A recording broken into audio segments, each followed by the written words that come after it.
we could not be prouder that he is joining us today from Ukraine, where he is leading the struggle to keep his country free and Europe safe. Welcome, President Zelensky, to Johns Hopkins.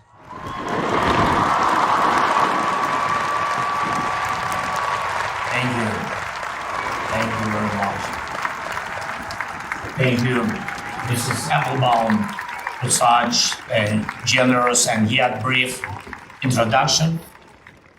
Mr. President Daniels, Mr. Chairman of the Board of Trustees Foster, dear students, faculty, parents, and guests of the university on this day. First of all, graduates of the class 2023, congratulations on reaching this honorable milestone, graduation day, at one of the world's greatest universities.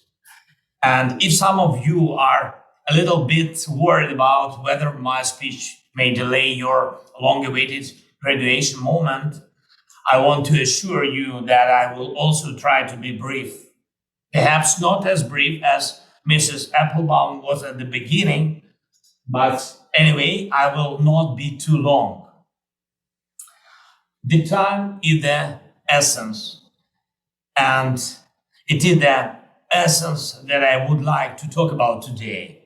One of the most common truisms on earth is the advice to value, or at least not waste time.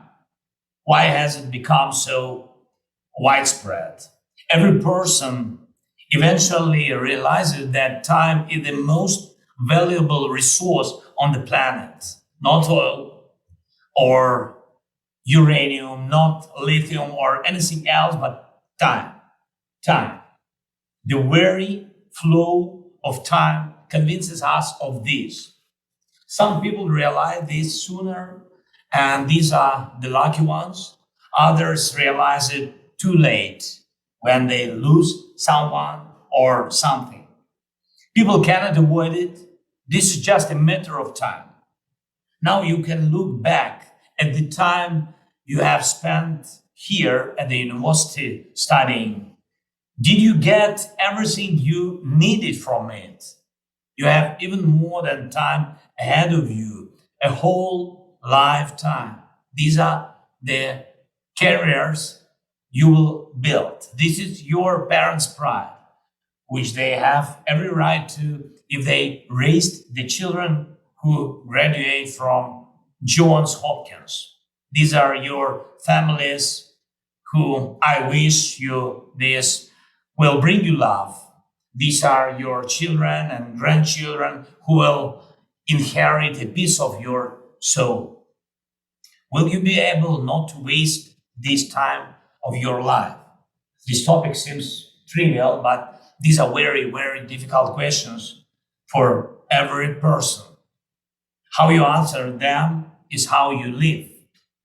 And while it is still possible to find new deposits of oil or lithium, and if in the future humanity can start mining resources in space, it is still purely science fiction to live longer than has been given. But why am I talking about this now? Recently, I was on the front line again in one of the most fiercely fought areas of the front line against the Russian occupiers. I went to personally award the best fighters and to congratulate our Marines on the Day of Marines of Ukraine. And you know, the front in Ukraine consists of very, very different people who are fighting for freedom and independence. And these are people of all ages. And among them are exactly the same folks as you are now. Some of them have already passed their graduation ceremony. Others are only dreaming about it. They and you have similar hopes for life, similar expectations from life. But there is fundamental difference that comes down to the question of time. The time of your life is under your control.